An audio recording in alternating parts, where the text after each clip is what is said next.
So what advice do you have for others who maybe would like to write books on this topic or other topics that are just kind of against the grain and not being covered? And like you said, how do you bring attention to something like this in a very noisy digital world? Yeah, that's what's most tough. It's most authors consider themselves authors, or that's kind of the extent to which they think about doing a book. Excuse me.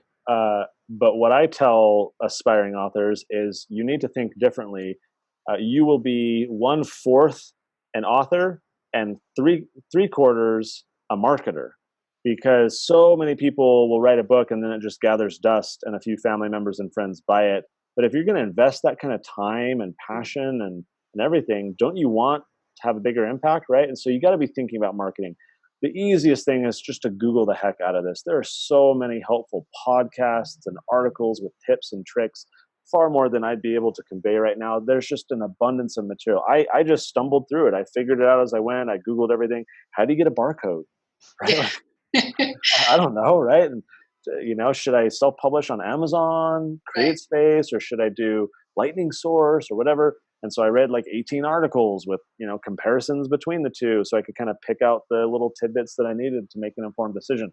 It's just going to be a lot of that. So patience is number one. It is a longer process. Look, you can go to a publisher if you have like a really good idea or a following. If a publisher sees that you've got a big following, they're much more willing to publish your book because they know you're going to hawk your book out and they're going to Yeah. sell a lot. If you have no following at all and you're relying entirely upon the publisher, they're going to scrutinize your proposal far more, and it's got to be a really good idea that they think they'll be able to sell on their own. That is attributed to a nobody, right? So it's and if you go through a publisher, you lose control, creative control, right? Hardly get any money, right? On average, it's maybe $1 a book that you'll make.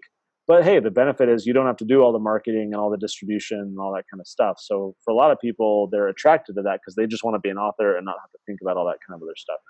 But if you really care about the ideas that you're writing about, I think you're doing a disservice if you go that route, because if you go the self-publishing route, and you can self-publish books that rival published books in terms of quality and appearance and all that kind of stuff, you have control over everything. You have far more profit that you can get per book, which gives you kind of a marketing budget that you can use. So that's how we do it with the Tuttle Twins books. We market very heavily online. But we make enough from the sale of each book to just recycle back into our marketing. So it kind of becomes a self-fulfilling engine. Took a little while to get there. Took about a couple of years to get there. But it's something I'm dedicated to, and it's something I feel passionately about. So all I would say is if you're an aspiring author, I think it's far better to self-publish because of the control that you can have over it. But you have to be willing to invest the time into marketing. You have to figure out, how do I reach out to people with podcasts and get interviews? What's the hook that I can use? Is there kind of a current event hook, or is there something controversial happening where people want to interview me, or are there book fairs or events that I can kind of tie into? Is there a way that I can incentivize people? Can I say, hey, I'll give you 2 books for the price of 1, or I'll give you a PDF version for free if you buy my book? There's just so many things to do. Every case is different. But you have to go into it with eyes wide open that doing a book is not for the faint of heart. It is a lot of work, but there are so many resources online that can answer every imaginable question that you have. Right. And I have dabbled a bit with I have some homeschool products on print on demand, like Lulu. But do you find it's a challenge when people are so used to Amazon shipping now and just getting it next day, same day? You sell it on your website, it's media mail, or they can pay for X. Yes. And people today are outraged, to pay for shipping or wait for it. But like you said, because your books are available on Amazon, is that through you or is that third party?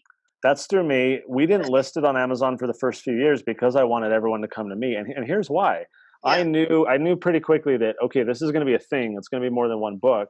So I want to know everyone who bought the first book so that I can market to them when the second book comes out. And if I just sell on Amazon, I have no clue who's buying those books.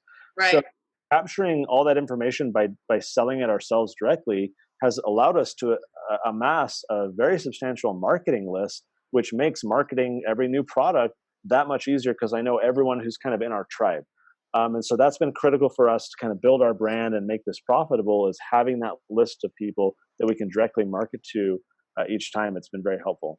Yes, and I don't think it's available on Amazon. The options that you have, like adding the PDF or adding the audiobooks, that option, I don't think it's available, right? On It's Amazon. not, and that is key because exactly as you said, people are acclimatized to doing Amazon and same day shipping and so forth. So if you want them to order on your own website where you aren't offering similar perks, you have to have an incentive for them to do so. And on our website, it's $50 worth of activity workbooks that they get for free, right? It's discounted audiobooks and other stuff. And so, especially during like the Black Friday sales and others, Yes, it's become very strong. it's a great deal. Yeah, and so so that's what we try and do is say, look, we know you're gonna have to pay a few bucks for shipping, but you're getting so much value that you're not gonna get if you buy anywhere else. Plus, we discount our books heavily on our website, which you won't get on Amazon either. So it becomes a much easier decision for people to make. Like, well, yeah, I can get free shipping on Amazon, or I can pay the $3 shipping here and get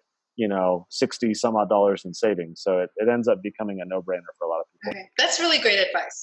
That's good. That's good to keep in mind.